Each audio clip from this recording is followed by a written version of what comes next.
Sindikat policistov Slovenije napovedal opozorilno stavko. Celjski župan sprejel predstavnike verskih skupnosti.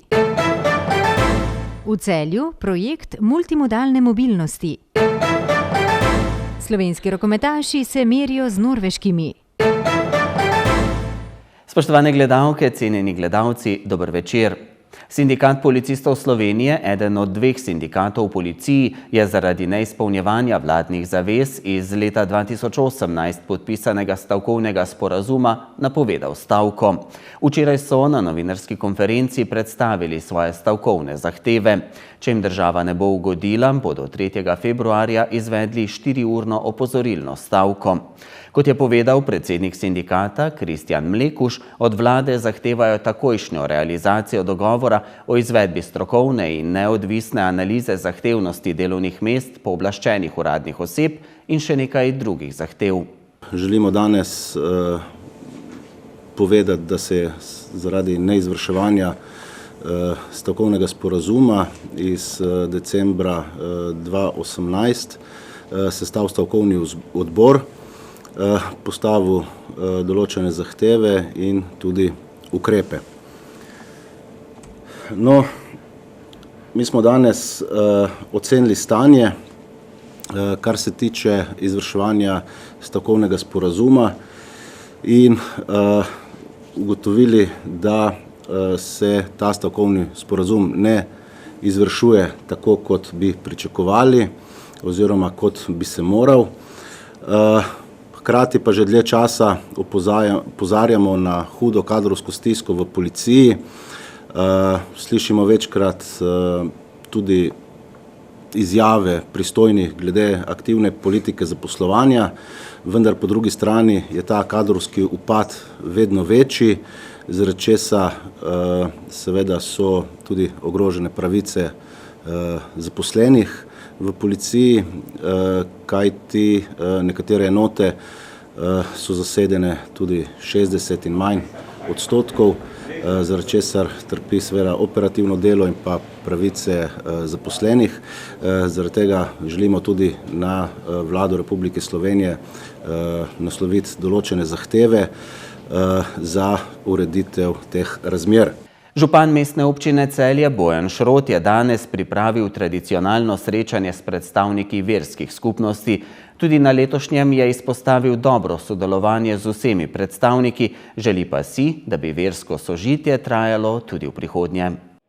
Srečanje predstavnikov verskih skupnosti z županom je v mestni občini Celje postalo že tradicionalno. To je res že dolgoletna tradicija in eden tistih dogodkov, ki je meni tudi zelo pri srcu. Gre za eno tako ponovoletno srečanje, kjer se zahvalimo predstavnikom vseh verskih skupnosti za njihovo delo. Jaz velikokrat povem, da so ravno oni tisti vzor, ki pomagajo, da je v Celju res visoka stopnja tolerance, da ni praktično nobenih napetosti med prebivalci različnih verskih skupnosti in da je to pravzaprav zasluga vseh teh predstavnikov in naša želja je, da je Celje multikulturno, da spoštujemo drug drugega, da ima vsak ne glede na nacionalnost, vero, politično preditev možnost uspeti v življenju v našem mestu. Tudi letos je sprejem minil v prijetnem in sproščenem vzdušju. Nasploh so predstavniki verskih skupnosti pohvalili sodelovanje med seboj in z občinskimi službami. Jaz sem že kar dobrih 22 let tukaj, tako da vsa ta leta smo zelo dobro sodelovali z občino Celje in tudi danes lahko rečem, da z gospodom županom in pa tudi z vsemi ostalimi njegovimi sodelavci lahko dobro sodelujemo in se mi zdi prav, ker imamo vsi iste ljudi pred seboj in zato je treba graditi mostove, ne pa jih razdirati. Vedno je bilo dobro, pa še danes je tudi dobro. Kar se tiče tega, recimo razmerje, vedno imamo recimo na tekočem, vedno se potrudim, mislim, da imamo vedno dobrega in tako, da nikoli ni bilo recimo kaj takega. To smo zelo zadovoljni, ker v biti imamo tudi mi ene velike projekte, ki imamo v planu graditi cerkev v celjskem področju in odvija se zelo lepo in sodelovanje je zelo lepo. Res pa je, da te papirji in papirologija je taka, kot je in proces je tak, kot je, tako da to časovno traja, ampak načeloma sodelovanje je zelo v redu in pogovori so in bojo in upam, da tudi na koncu realizacija bo taka, kot je treba. Upokojeni celjski škof Stanislav Lipovšek, ki je na srečanju spregovoril v imenu predstavnikov verskih skupnosti, je poudaril, da z veseljem spremljajo, kaj vse dobrega se dogaja v mestu. V Celju pa se nadejajo, da bo papež kmalu imenoval njegovega naslednika. Res nismo pričakovali, da bi tako dolgo bilo treba čakati na to, da se izpolni sedež, ki je bil izpraznen, ampak ti postopki so pač takšni, da hočejo oba kroga povpraševanja napraviti tako, kakor je treba. In zdaj mislim, da smo vendarle bliže temu trenutku, ko bo naš škofijski sedež v Celju izpolnjen z novo osebo, katera še vedno ne vemo. Je pa težko tako dolgo čakati, ker ne delujejo nobena telesa na škofiji. Z izpraznjenim sedežem se razen ekonom in pa upravitelj škofije, druga je ugasne in ne dela nič. Zato je na pastoralnem področju prav gotovo velika škoda. Ampak tako je in jaz upam, da bomo vendarle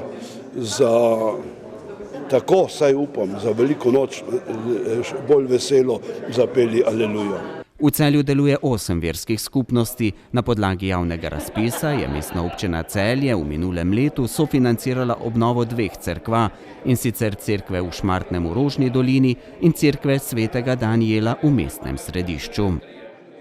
Mestna občina Celje je ena izmed 21 slovenskih občin, ki so se vključile v družbeno odgovoren in trajnostno naravnan projekt omogočanje multimodalne mobilnosti oseb z različnimi oviranostmi. Gre za enega najpomembnejših vseslovenskih projektov, ki je namenjen vključevanju ranljivih skupin. Projekt izvaja Geodetski inštitut Slovenije, financira ga Ministrstvo za infrastrukturo, njegov glavni cilj pa je vpeljava standardiziranega sistema podatkov za omogočanje fizične in digitalne dostopnosti. Pregledovalnik poti je že dostopen na spletni strani in za mesta vseh sodelujočih občin omogoča izpis lokacij in poti, ki so primerne za gibalno ovirane osebe oziroma druge ranljive skupine. Predsednik Društva paraplegikov jugozahodne Štajerske Janez Hude je ob tej priložnosti poudaril, da osebe z različnimi oviranostmi potrebujejo veliko časa in energije, da na poteh do javnih inštitucij premostijo vse ovire, ki jih zdrav človek običajno niti ne opazi. V imenu vseh članov društva je izrazil upanje, da bo projekt dobro zaživel, se razširil na celotno Slovenijo in s sprotnim posodabljanjem podatkov dobil pravo uporabno vrednost.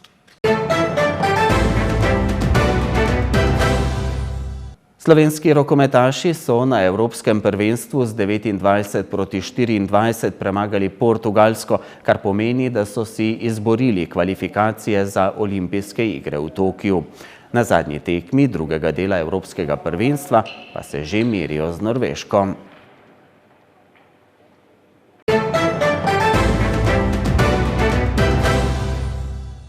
Jutri bo pretežno jasno, zjutraj bo v notranjosti nekaj megle ali nizke oblačnosti. Najnižje jutranje temperature bodo od -7 do -2, najvišje dnevne od 4 do 8, na Primorskem do 12 stopinj. Tudi v petek bo precej jasno z meglenim jutrom po nekaterih nižinah. Zapihal bo jugozahodni veter. V soboto bo pretežno oblačno z občasnimi manjšimi padavinami, po nižinah bo rahlo deževalo.